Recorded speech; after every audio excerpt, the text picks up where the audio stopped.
Облыс сот Асель Ногойбаеваны бычактаган мурдагы күйөөсүн 20 жылга кескен өкүмдү күчүнө калтырды. 20 жаштагы уулумду Украинага барасың дептир. Видеого лайк басып, Манас ТВ каналына атталып, акыркы жаңылыктардан кабардар болуңуз.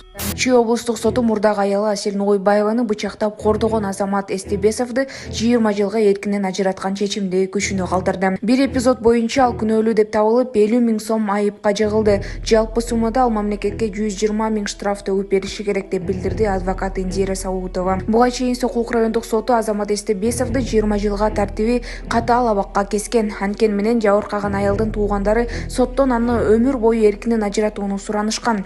Ошондой эле Эстебесов жабыркаган Ногойбаевага 2 миллион сом төлөп берүүгө милдеттендирилген. 20 жаштагы уулумду Украинага барасың дептир. 20 жаштагы Нурмухамед Токобаев маңзат сатууга шектелип, 1 апрелде Москвада кармалды. Ал курулуш жана жеткирүү кызматында иштеп жүргөн. Нурмухамеддин ата-энеси баласы мындай ишке бармак эмес деп уулуна тагылган айыпты четке кагууда. Нурмухамед кармалгандан кийин ата-энесине Украинага барасың деп жатат деп телефондон айтууга үлгүргөн. Видеого лайк басып, Манас ТВ каналына атталып, акыркы жаңылыктардан кабардар болуңуз. Баламды Украинаға алып кетіш эле максат болду. Башка эч кандай нерсе көрүп аткан жокмун мен. Себеби Украинага деп атат дегенде эле колунан телефонду алып койду, ошойчо сүйлөштүрүп барган адамдарды да киргизбей атат да.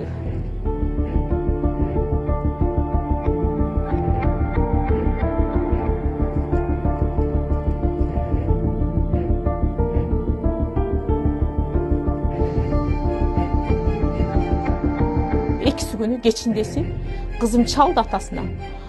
Ата азыр бир чурой номер чалат, алыңыз деп кызым илеп алыптыр. Чалган деле чалды, күйөөм алды, алса эле балам илеп алыптыр.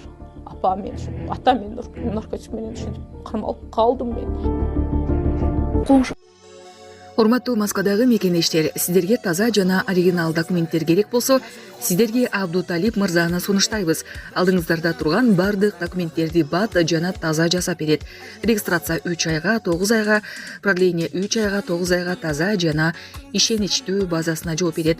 Аманатка кыянат жок. Связь жана WhatsApp номер +7 916 044 66 24. Кызматыңыздарда Абдуталип.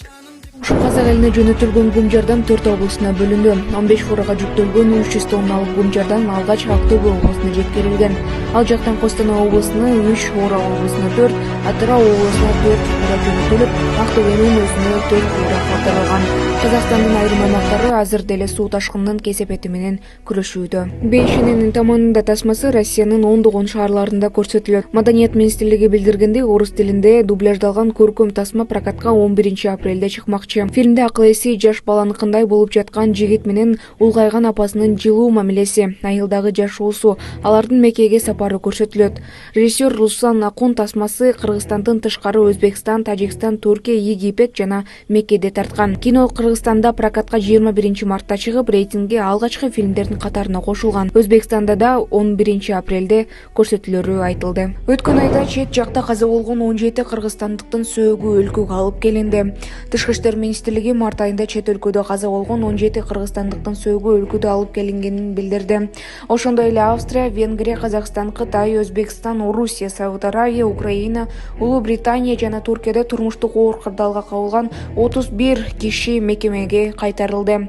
Мындан тышкары Газа тилкесинен 1 адам жана Казакстандын Арал районундагы жол кырсыгында жабыркаган 6 киши Кыргызстанга алып келинди.